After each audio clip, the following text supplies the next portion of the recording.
सुकमा स्थित सीआरपीएफ के लिंगमपल्ली कैंप में एक जवान ने अपने साथियों पर फायरिंग कर दी। फायरिंग में 4 जवानों की मौत हो गई, साथ ही 3 जवान घायल हुए हैं। घायल जवानों का इलाज अस्पताल में चल रहा है। वहीं फायरिंग करने वाले जवान का नाम रितेश रंजन है। उसे सीआरपीएफ कैंप में कस्टडी में ले लिया गया है। सीआरपीएफ की 50वीं बटालियन का ये कैंप लिंगमपल्ली में स्थित है। सुकमा एक नक्सल प्रभावित क्षेत्र है। यहां जवान नक्सलियों से लोहा लेने के लिए तैनात रहते थे।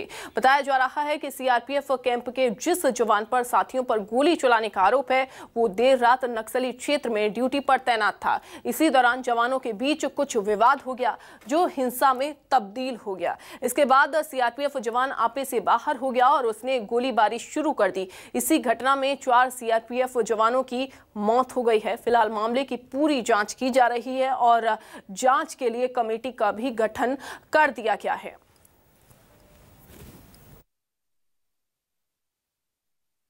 आज रात को लगभग 2:30 से 3 बजे के बीच अपने को सूचना प्राप्त हुई थी कि सीआरपीएफ के मरेगुड़ा थाना अंतर्गत लिंगमपल्ली कैंप में एक जवान के द्वारा अपने साथी जवानों पे फायरिंग की गई है। इसमें फिर तस्दीक की गई तो पता चला कि इसमें 7 जवानों को गोली लगी थी। इसमें 2 जवान मौके पे ही ख़त्म हो गए थे। उसके बाद शिफ्टिंग के दौरान, इलाज के दौरान 2 जवान और ख़त्म हो गए। कुल 4 जवान हमारे इसमें ख़त्म हो गए हैं और बाकी 3 जवानों को हम लोग रायपुर शिफ्ट किए हैं बेहतर इलाज के लिए। तो जवान ने साथी जवानों पर ही फायरिंग की और इसी घटना में अब 4 जवानों की जो मौत है वो हो गई है। और आपको ये भी बता दें कि 3 जवान घायल बताए जा रहे हैं और उनका इलाज भी किया जा रहा है। तो 3 जवान जो हैं वो घायल हैं, इलाज किया जा रहा है। और ये भी आपको बता दें कि इससे पहले भी तमाम ऐसी घटनाएं हैं जो सामने आ चुकी हैं। 2020 में भी ऐसी ही घटना सामने आई। 28 मार्च 2021 में ऐसी घटना सामने आई जहाँ एक सीआरपीएफ जवान ने गोली चला दी थी अपने साथियों पर। 8 नवंबर यानी कि आज की घटना में भी सीआरपीएफ के एक जवान ने अपने साथी जवानों पर गोली चला दी और उसके बाद इस हमले में, इस घटना में आपको बता दें कि 3 जवान घायल हैं और 4 जवानों की मौत हो गई। वहीं सुकमा में सीआरपीएफ कैंप में जवान की फायरिंग को लेकर आईजी सुंदरराज पी ने कहा कि घटना की जांच की जा रही है। सुंदरराज पी ने कहा कि जवानों के बीच झड़प हो गई थी, जिसके बाद जवान ने फायरिंग शुरू कर दी।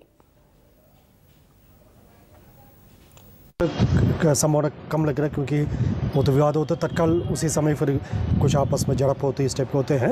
ये बाकी सब जवान बैरक में सो रहे थे, इन्होंने ड्यूटी के लिए तैयार हुआ। उसके बाद ड्यूटी के जाने के पहले ये रैंडमली मतलब बैरक में बाकी जवान के ऊपर गोली चला लिया। इस टाइप का परिस्थिति है। फिर भी सभी पहले पर डिटेल से विवेचना करेंगे तभी हम सीधे स्पष्ट हो पाएगा। तो सुकमा में सीआरपीएफ के जवान रितेश रंजन ने अपने साथी जवान पर गोली चला दी, जिसमें 4 जवानों की मौत हो गई और 3 जवान घायल हैं। एक जवान का इलाज तेलंगाना के भद्राचलम अस्पताल में चल रहा है। 2 जवानों को रायपुर ले आया गया है। एक जवान धर्मात्मा कुमार सिंह को नारायण अस्पताल लाया गया। जवान की हालत काफी गंभीर भी बताई जा रही है। अस्पताल से ज्यादा जानकारी दे रही हैं संवाददाता सुप्रिया पांडे। सीआरपीएफ के जवान ने अपने साथी जवानों को गोली मार दी, जिसमें से 4 जवानों की मौत हो गई है। एक घायल जवान है, जिन्हें जो है रायपुर के नारायण अस्पताल लाया गया है। हम उनसे जानेंगे। देखिए, आप देख सकते हैं कि किस तरीके से घायल जवान है, जिनकी स्थिति काफ़ी ज़्यादा गंभीर बनी हुई है।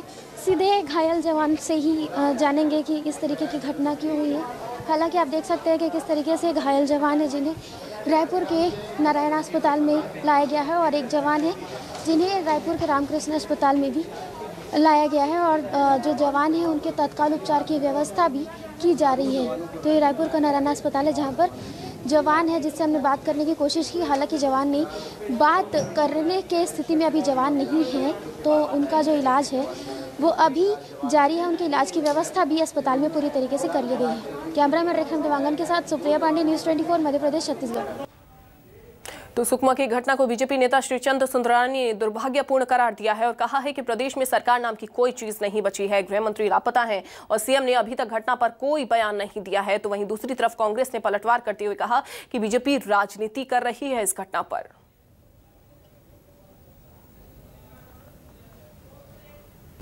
बड़ी दुर्भाग्यजनक घटना है छत्तीसगढ़ के लिए, कहीं शर्मसार करने वाली घटना है कि रात को 2 बजे एक जवान गोली चला देता है, 4 जवान वहाँ पे मृत हो जाते हैं, 3 जवान घायल है। सरकार नाम की चीज़ छत्तीसगढ़ में है नहीं, सरकार कहाँ है पता नहीं, मुख्यमंत्री की कोई प्रतिक्रिया नहीं, गृह मंत्री तो कई दिनों से लापता चल रहे हैं। ऐसा लगता है कि बिना गृह मंत्री के छत्तीसगढ़ में शासन चल रहा है, गुमशुदा की स्थिति में गृह मंत्री है। और ऐसी दुर्भाग्यजनक घटना में कहीं न कहीं उपचार की भी व्यवस्था ठीक से न मिल पाना, 2 बजे से कहीं वो घायल जवानों को उपचार का तत्काल बंदोबस्त सरकार को करना चाहिए था, सरकार को आगे आना चाहिए था। सुकमा में हुई घटना बहुत ही दुखद है। घायल जवानों को तत्काल इलाज की सुविधाएं दी गई है। राज्य सरकार पूरे मामले पर गंभीर है, निगरानी रखी हुई है। पुलिस विभाग पूरे प्रकरण की जांच कर रही है।